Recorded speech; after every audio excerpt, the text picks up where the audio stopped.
எல்லாரும் ஒன்றா வந்துட்டீங்கன்னா தம்பி ஆம்ஸ்ட்ராங் அவர்கள் கொலையுண்ட போது செய்தி கேட்டு ஓடோடி வந்தேன்.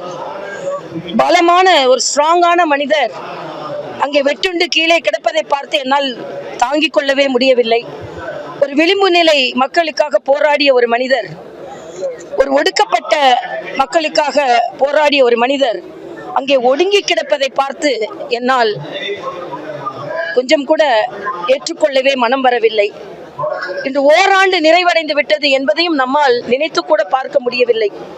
ஓராண்டு நினைவந்தாலும் எய்யப்பட்டவர்கள் சில பேர் தண்டனை விசாரணைக்கு உட்படுத்தப்பட்டு தண்டிக்கப்பட்டிருக்கிறார்களே தவிர எய்தியவர்கள் யார் என்று இன்றும் பல கேள்விகள் இருந்து கொண்டுதான் இருக்கிறது.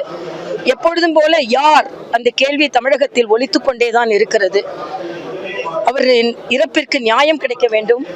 அவர் மட்டும் வழக்கறிஞராக இல்லாமல் பல விளிம்பு நிலை சகோதர சகோதரிகளை வழக்கறிஞராக மாற்றி இருக்கிறார். அவர்கள் அறிவாயுதம் ஏந்தி அவர்களின் சமூக அவலத்திற்காக போராட வேண்டும். அதுதான் ஆம்ஸ்ட்ராங் அவர்களுக்கு அவர்கள் செலுத்தும் அஞ்சலியாக இருக்க முடியும்.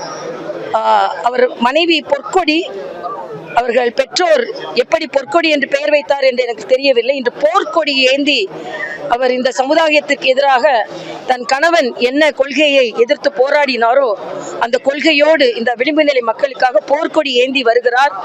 ஒரு பெண் என்ற முறையில் ஒரு சமுதாயத்தை எதிர்கொள்வது என்பது மிக சிரமமான காரியம். அவருக்கு சமுதாய ரீதியில் எல்லா விதத்திலும் எல்லோரும் துணை நிற்க வேண்டும் என்று கேட்டு விளிம்பு நிலை மக்கள் உயர்த்தப்படுவதுதான் ஆம்ஸ்ட்ராங் அவர்களுக்கு எல்லோரும் செலுத்தும் அஞ்சலியாக இருக்க முடியும்.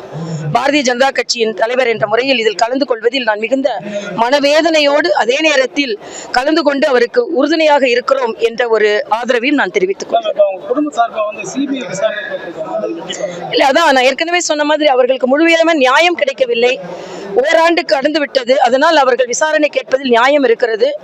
முழுமையாக விசாரிக்கப்பட வேண்டும் என்றும் நான் தெரிவித்துக் கொள்கிறேன்.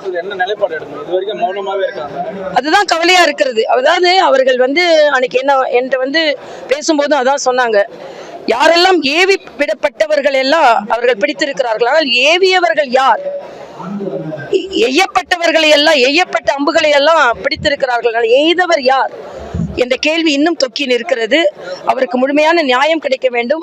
தமிழகத்துல பல படுகொலைகள் இன்னும் பதில் கிடைக்காமல் இருக்கிறது.